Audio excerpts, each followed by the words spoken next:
You were talking about health. To me, what I consider health is how well do I function?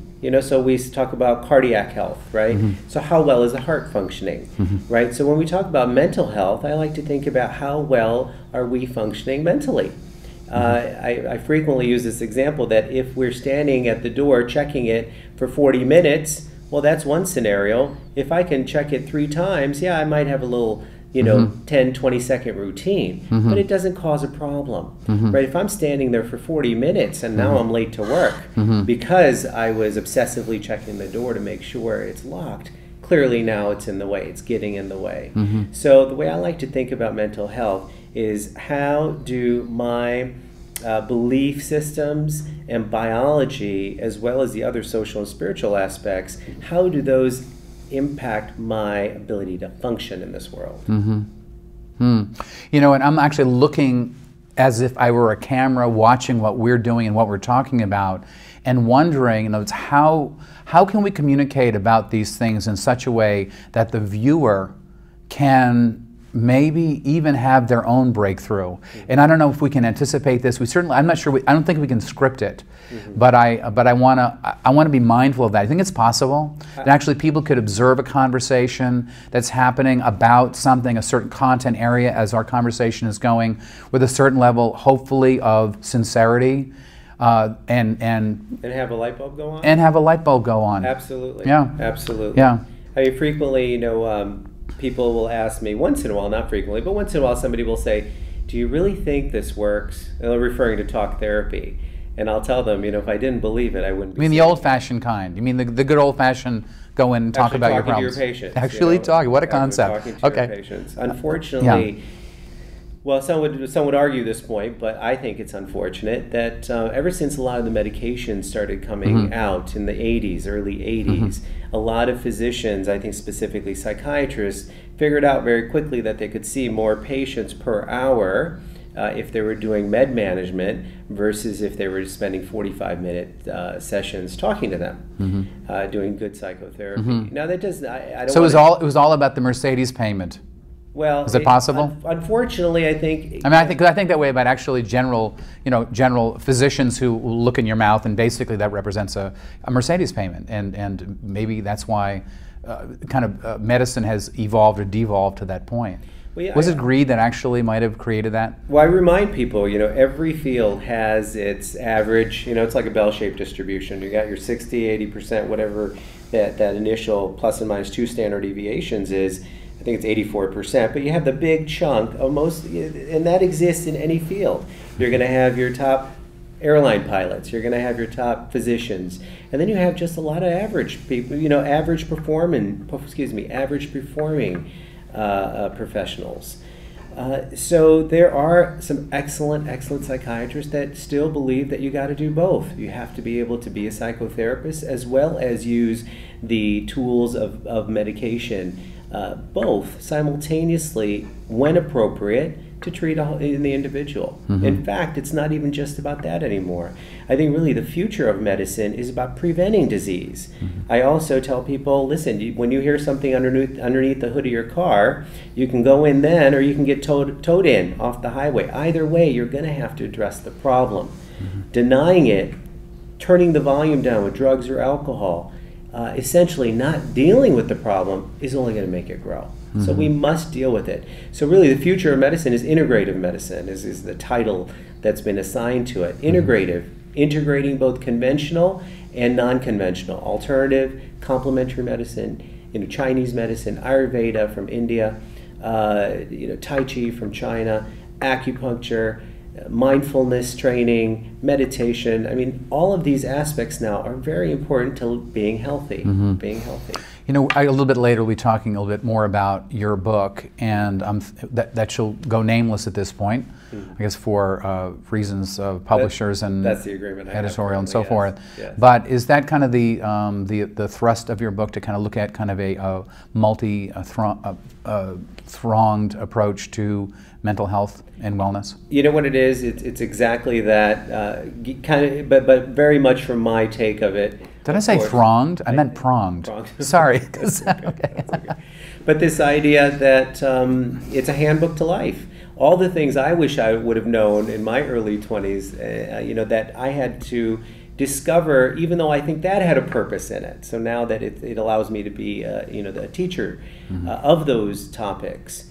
But it is a handbook to life. It talks about emotional intelligence, self-awareness, relationship management, love, how we end up being attracted to the partners that we choose to be with, work, talking about organizational dynamics, role, boundary, task, addiction, of course, one of my favorite topics to talk about, and wisdom is in there as well.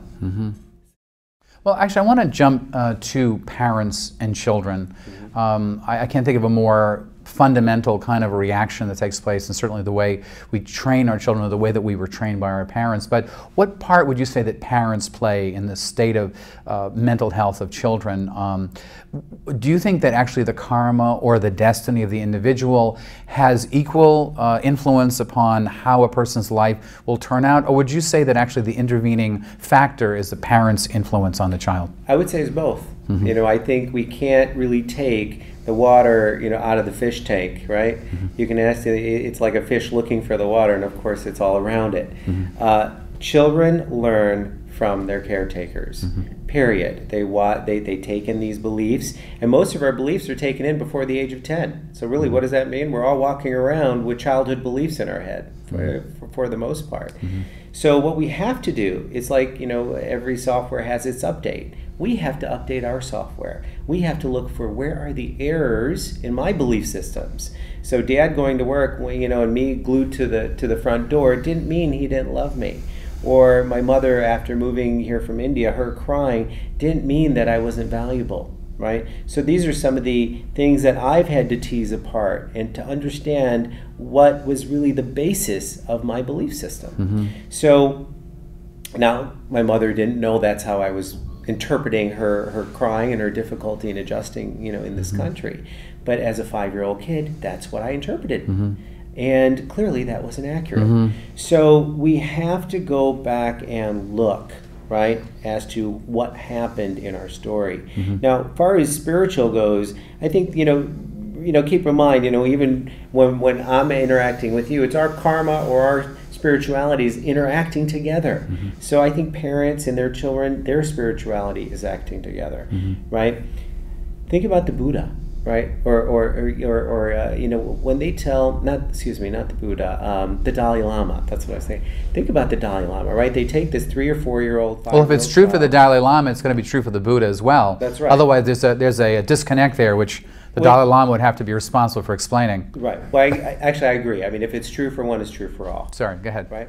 But this idea that the Dalai Lama, right, they tell this young child, listen, you have this purpose, right? And then who does he become? Well, he becomes the Dalai Lama, because that is a fundamental belief that this young child takes in. And then it works to express that.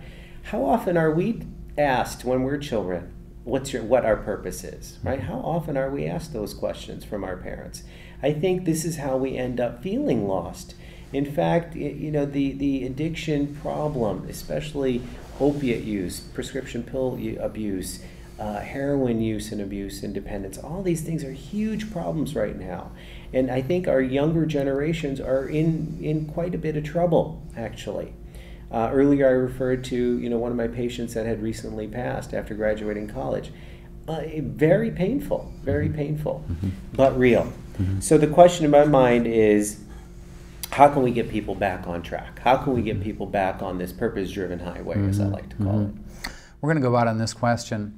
Politicians and civic leaders would love to convince us that throwing money at the problem is the solution to it, but we know better, of course. Where is the real breakthrough in mental health to be found? I think the real breakthrough in mental health, I would say it's recognizing that it's not just the medications, it's not just the talk therapy, that it includes spirituality, that it includes social factors, which include education, relationship status, and to look also for the complementary and alternative, Eastern philosophies, Chinese medicine, all these other parts that make a whole. And this is the problem really with going to a doctor and getting a prescription in 5 minutes. It's lost that holistic treatment, And that is the wave of the future. Prevention is the key. We must prevent it. Unfortunately, the problem is what? Most people that come into my office are in crisis mode, right? The kid's already on heroin. The kid's already skipping school or he's smoking pot. There's already a major depression, et cetera, et cetera. So prevention is the key. Actually, I like the way you put all those pieces together, and what I thought of is the expression, the truth believed is a lie, and it's important to be open to multiple and simultaneous truths and try to find a way of really blending them together. That's sort of what I got from your explanation. Yes. Did I hear correctly? You did. In fact, Eric Butterworth, again going back to him, he frequently says, assume you're wrong. Start out assuming you're wrong, because it leaves that creative space open, contemplating from that higher point of view. Really, that's what therapy is. You're looking at your life from a different perspective. Now, it doesn't have to be a therapist. If you're happier talking to somebody in your church, excellent. If you're happy talking to your friend, excellent. But explore, go on that journey, ask the question, why? Raj, thank you. You're welcome.